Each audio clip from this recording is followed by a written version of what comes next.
காலை வணக்கம், மதிய வணக்கம் ஆயிடுச்சு இப்போது. ஏன்னா ஒரு 5 நாள் டே நைட் ஷூட்டு. இப்போ கூட சாங் ஷூட் முடிச்சுட்டு அப்படியே வர்றேன். திரும்ப இப்போ கோயம்புத்தூர் போகிறேன். அதனால் எப்படின்னா, ஒரு 3 வருஷமாக ஒரு வண்டி வந்து ஒரு அப்படியே அடப்பட்டு கிடந்து அதை எஃப்சி பண்ணி அதை சர்வீஸ் பண்ணி அதுக்கப்புறம் டேக் ஓவர் ஆனால் எப்படி இருக்குமோ அந்த மாதிரி தான் இந்த நிகழ்வு.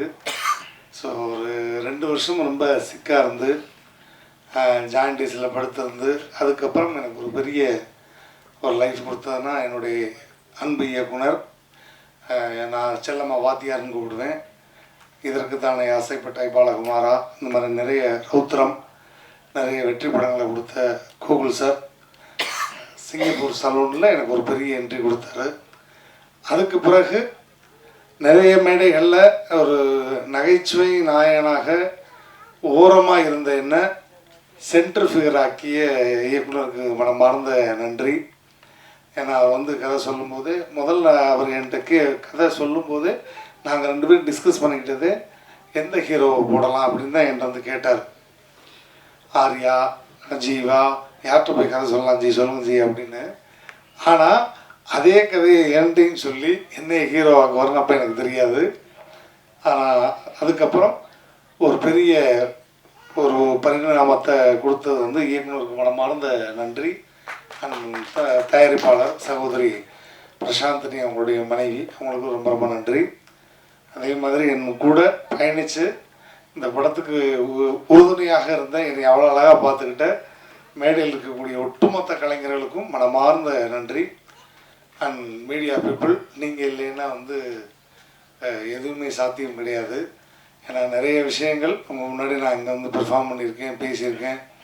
பட் இன்றைக்கி அதை தாண்டி கிட்டத்தட்ட நானும் சினிமாவுக்கு வந்து 2002 2001 கிட்டத்தட்ட 25 வருட காலத்துக்கு பிறகு ஒரு மேடை கலைஞனாக இருந்து நகைச்சுவை கலைஞன், mimicry artist, dancer, anchor, performer இப்படிலாம் தாண்டி இந்த படத்தில் வந்து கதையின் நாயகன். அவ்வளோதான், ஹீரோலாம் கிடையாது.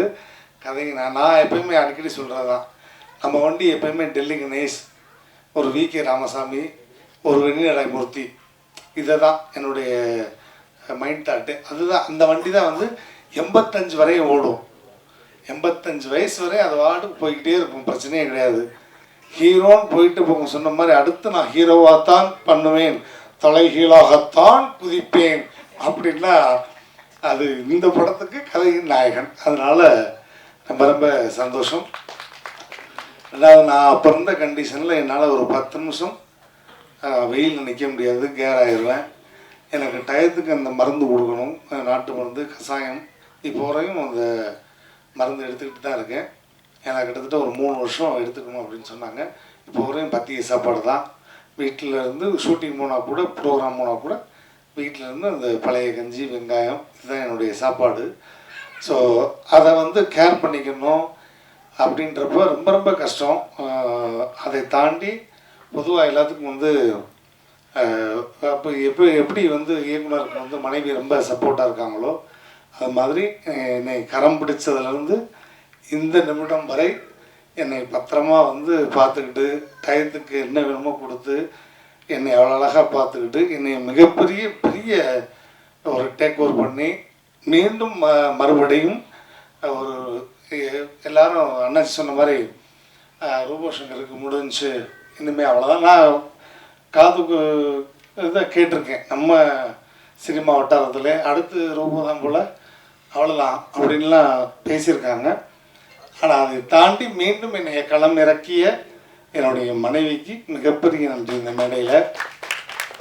ஏன்னா தாய்க்கு பின் தாரம் சொல்லுவாங்க.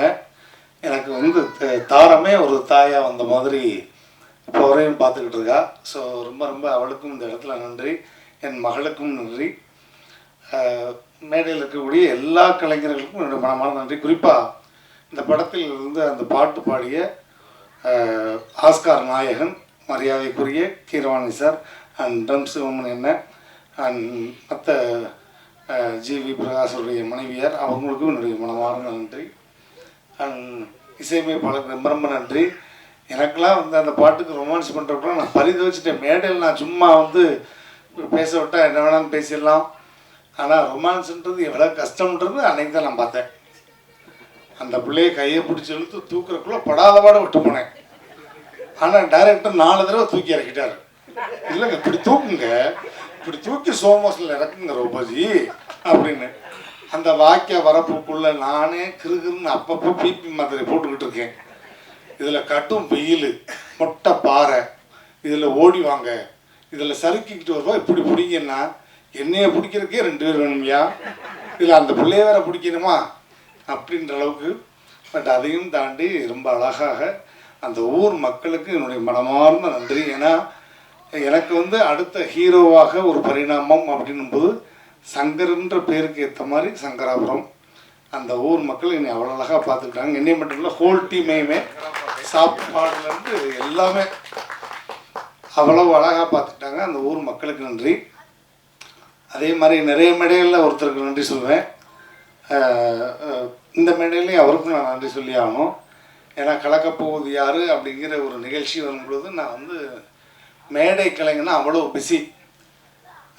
நான் இதுவரையும் கிட்டத்தட்ட மேடையில் மைக் பிடிச்சி இதோட 33 ஆண்டுகள் ஆகுது. 33 வருஷம் கடந்து மேடையில் மைக் பிடிச்சி நிகழ்ச்சி பண்ணிக்கிட்டு இருக்கேன்.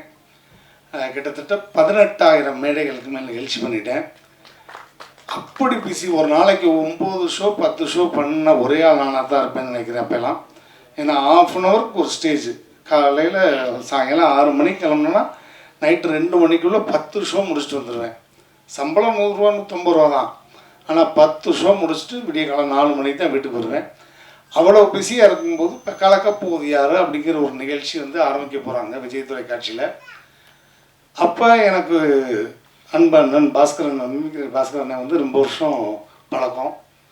அண்ணன் வந்து டேய் தம்பி இது வந்து ஒரு தடவை ஆடிஷன் அட்டன் பண்ணிட்டு போ அப்படின்னாரு.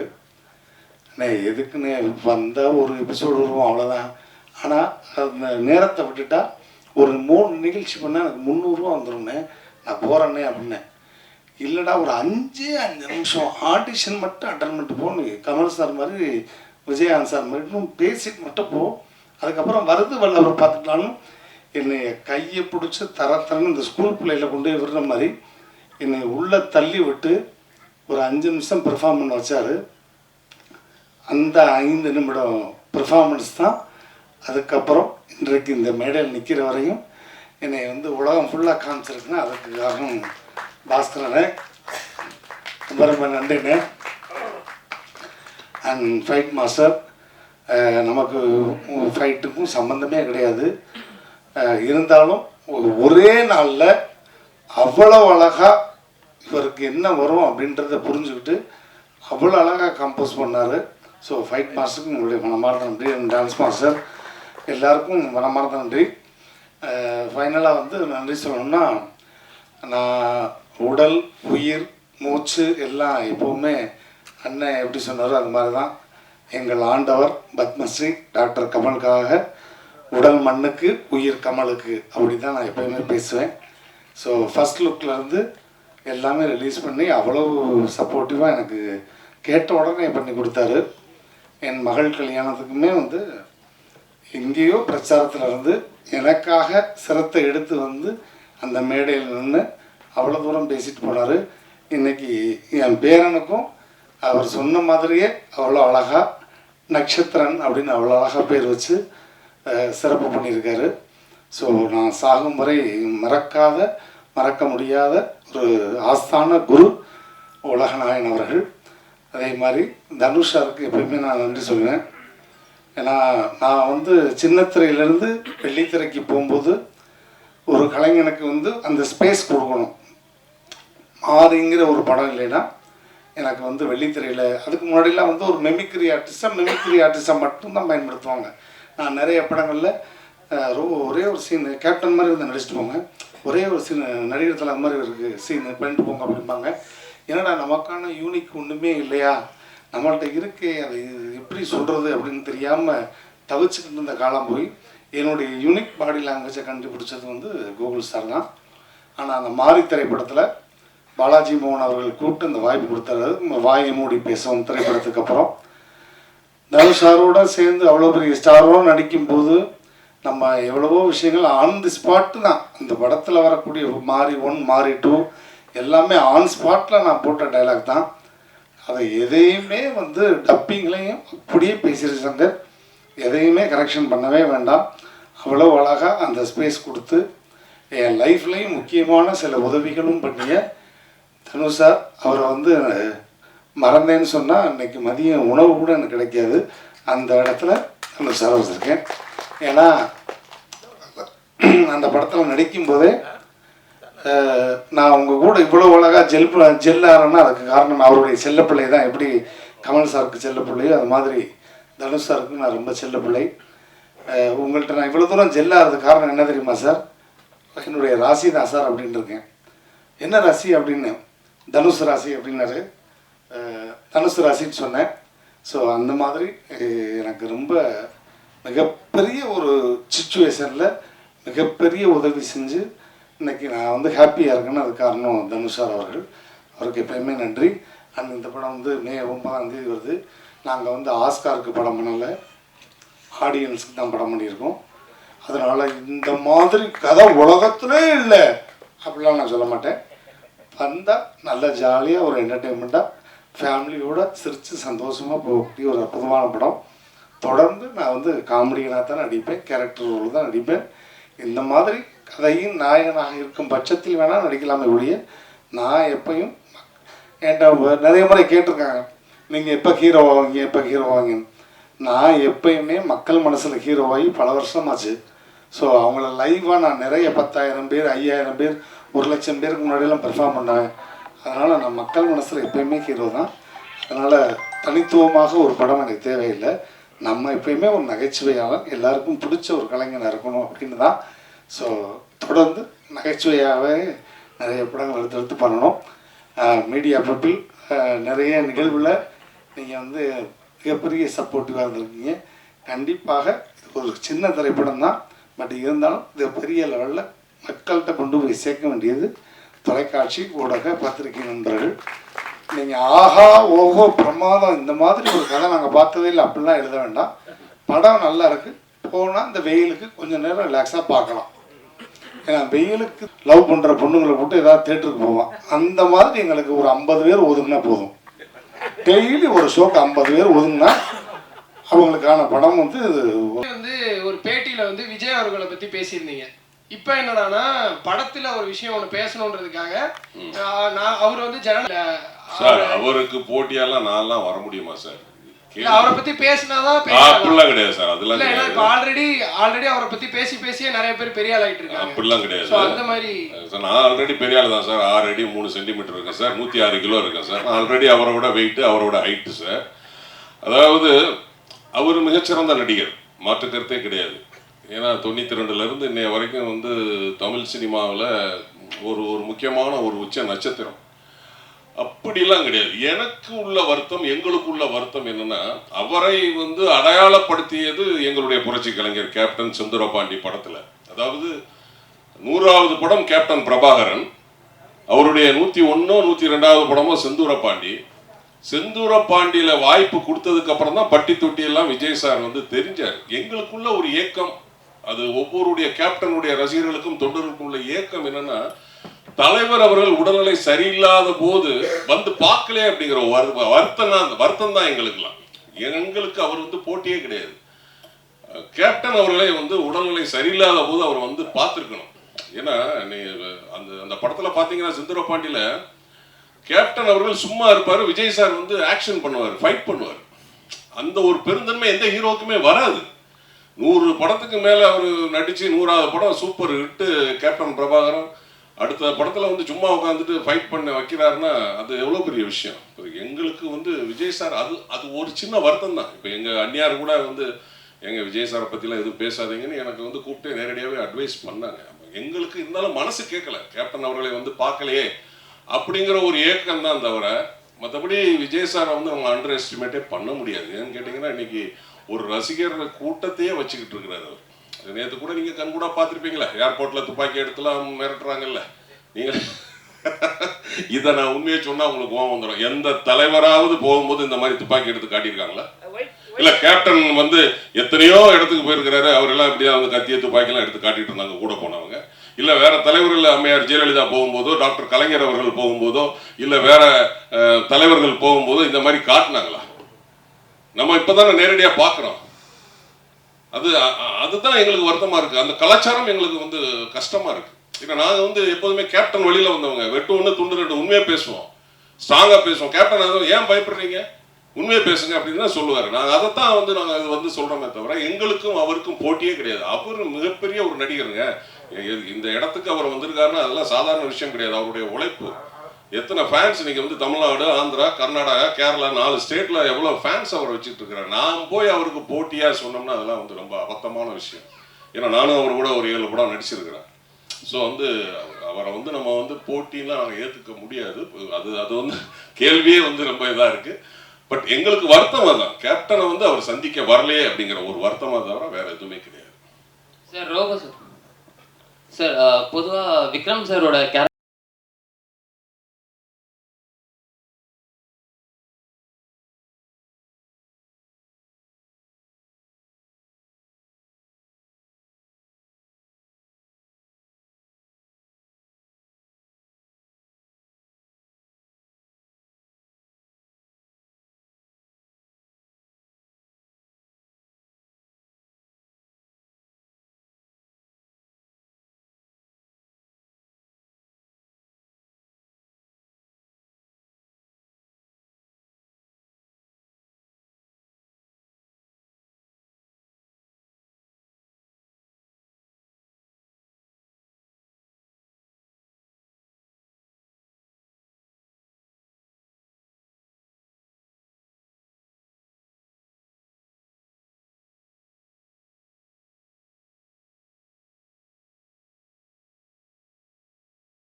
ஏன்னா வெயில்